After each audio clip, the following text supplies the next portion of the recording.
Let's make some blackberry jam and can it. Yum! I am not a professional, nor do I claim to be, so you follow your guidelines for canning, whatever they are. This is just what I know, so you do you. I picked a whole bunch of berries from a couple different places over the summer, and it's October now, so this is how I'm preserving them. One bag of blackberries going in, 2 bags of blackberries going in, and 3 bags of blackberries going in, plus this little micro bag, whatever. I don't know how many cups I have, so I am going to cook this down until they're all mushy and whatnot, and see how many cups I actually have. This is just over medium heat. Stir every 5 minutes or so it doesn't burn. Now that they've almost all melted down, I am going to take them and blend them up.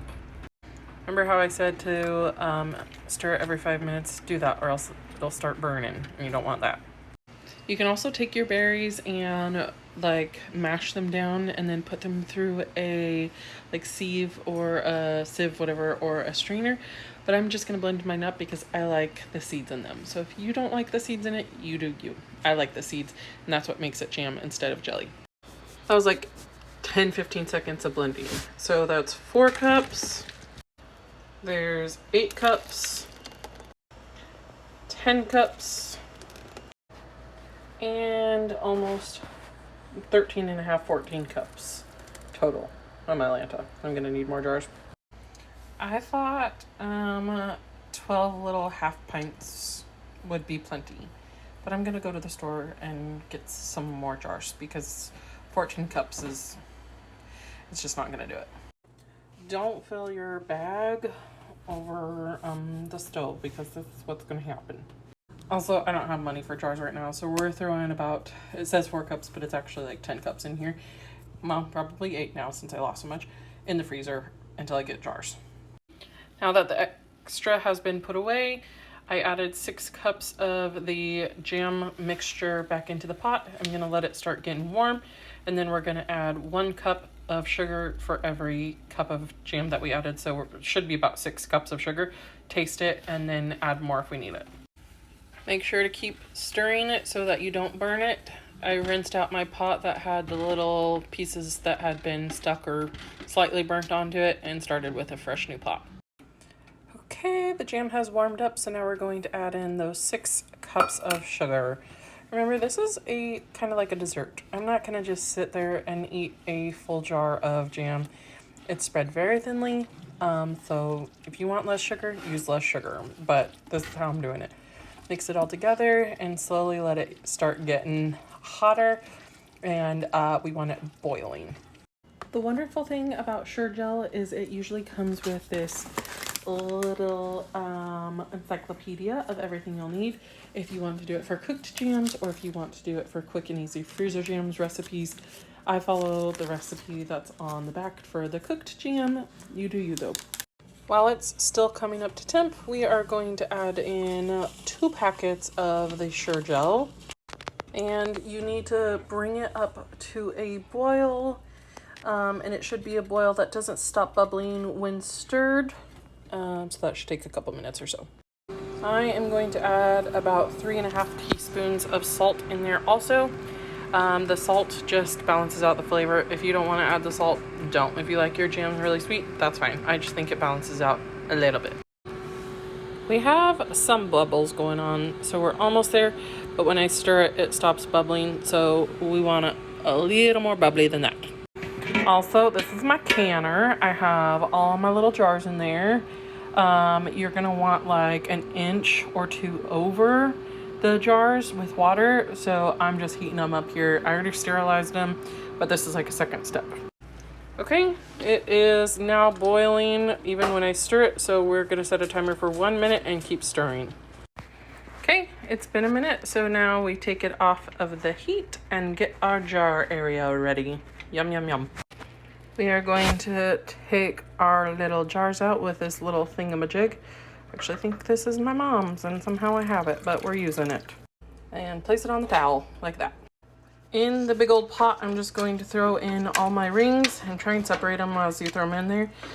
You don't have to put them in boiling water, is what I've been told, because that could ruin the integrity of that little orange ring. So this is what I'm doing. I've got my jars all lined out. It's just on a crappy little towel. When I started this, I rinsed all the jars out and I felt around here, because if there's any cracks on any of these jars around here or chips or anything, you want to just throw the jar completely away because you don't want a cracked jar. This is my little funnel that I'm going to be using. Usually I have a canner thing, but I think I'm going to throw it away. So we're using what we got, baby.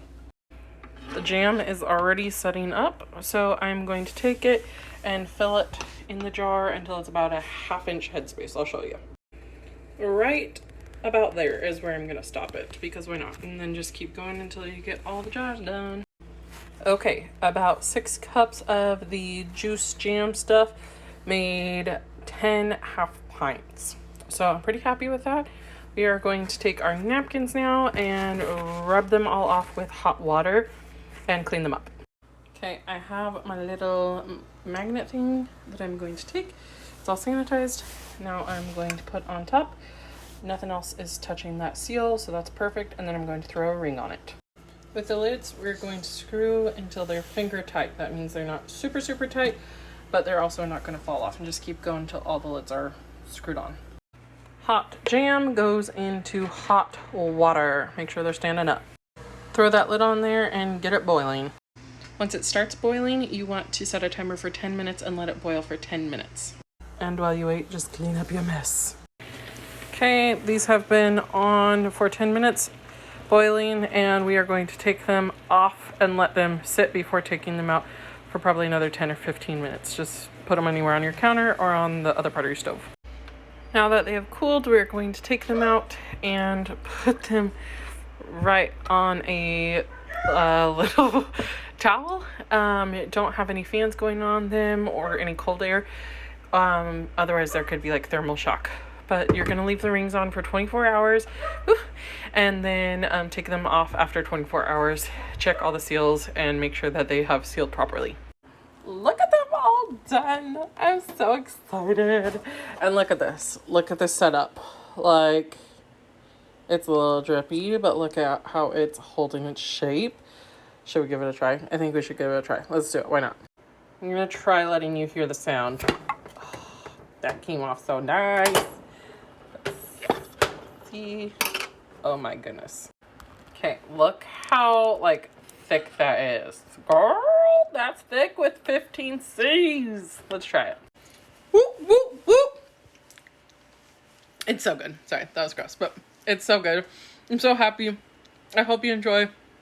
Remember, I am not a professional canner. This is just how I did it. Follow the rules however you want to do it. This is delicious.